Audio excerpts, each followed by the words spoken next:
Everybody, Brian here from quantlabs.net for Monday, May 8th. A couple of big things that I've been watching. The France election happen. So let's do some analysis now that Macron has won. This Juncker guy, which I'm not a big fan of after getting some news over the last few days over him. But regardless, this is what he said was that the EU usually spends or initiates rules that countries cannot deficit spend more than 2%. Well, just recently, the French government under Hollande was over 3% of deficit spending of their GDP. So this guy's going to have to do a lot of slash and burning with the French economy, $60 billion cutting in, is what he's promising in public spending, and 120,000 public sector jobs will be lost. So be prepared to watch the French farmers throwing potatoes at French government buildings in coming weeks to months. All right, so the other big one that I think is really important is that country to watch economically in Europe is probably Sweden. They have the lowest public debt burden. When you look up the world of Wikipedia, you look for Sweden. The 2016 is at 41%, which is very low. Let's just see what we've got here. So net government spend is down 16,000, 17,000. So they've been reducing. I don't know how they get away with it with the huge uptick in the Muslim immigrant crisis also going on. They still be able to keep their debt very low. Pretty impressive. The other country that you may be interested in this is Switzerland as well, 34.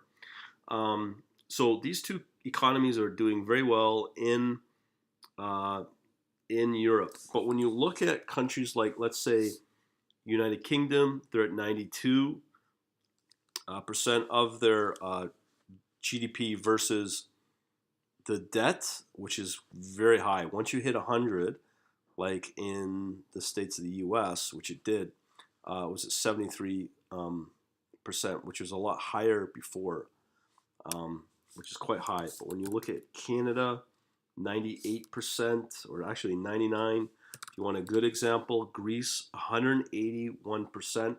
That's insane. I don't know how a country can economically survive like that. Other countries, who else? Germany, which is probably a little more prudent. Still 69 is fairly high comparatively. France, again, if you want to do that, very high at 96%. Who else can I think? Okay, let's look at China. I don't think China would be in here. Maybe they are. People's very low, 20%. Russia, 13%. What else do we have? Major players, Brazil, 89%. Just trying to think of any other countries of India, 52%. So when you look at it, if you're in Europe, Australia is another good example, 46%. So that's pretty good. And maybe New Zealand as well, 34%. So you can see any country that's very low is probably where they're going to have big, major growth in coming years.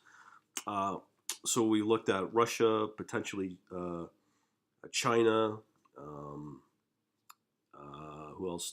Maybe New Zealand and Australia as other examples for the West. So just remember that and keep that thought in mind. Now, the other big thing that was how the Iranian crude oil, as Iran or oil overall, is dropping since Thursday. One of the factors is when you factor in Saudi Arabia, who's one of the biggest drivers of oil production, look at the amount of hits that they've taken on production as being a member of oil or of OPEC. But when you look at Iran and how, okay, just remember that these guys in Iran, up until when are we looking at? Probably up until sometime in the summer of 2017. All this time that they were hit with sanctions from the UN and driven by the US. So they went full tilt in producing as much oil as they could. But when you look at the reverse of where Saudi has been producing up until the fall of 2016 and then just introduced the new production cut, it's been literally chopped off in half. But not only that, but the other one, if you are going to watch the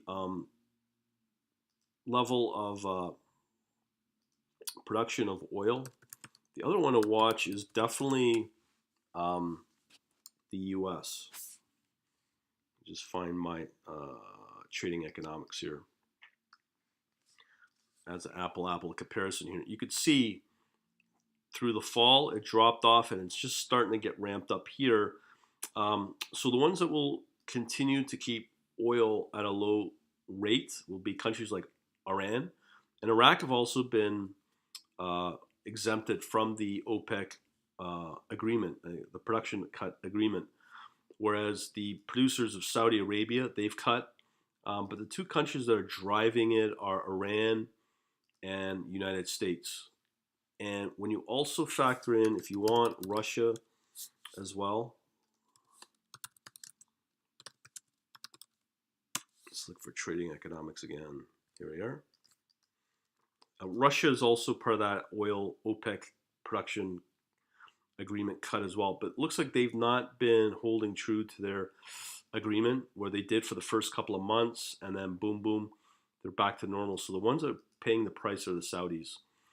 So when you look at all these countries, Iran, US, and Russia are still pumping oil quite a bit versus Saudi, you got to wonder that there's going to be a continued glut of oil in the overall global markets. But what will drive the rate of oil back up is basically manufacturing. But as we know, last week the level of industrial metals are down. So what does that mean? The demand's not there. So you can, and I wouldn't be surprised if oil will keep dropping because of these type of supply and demand, simple economic factors. Hopefully it'll help you out, and we'll talk to you soon. Later.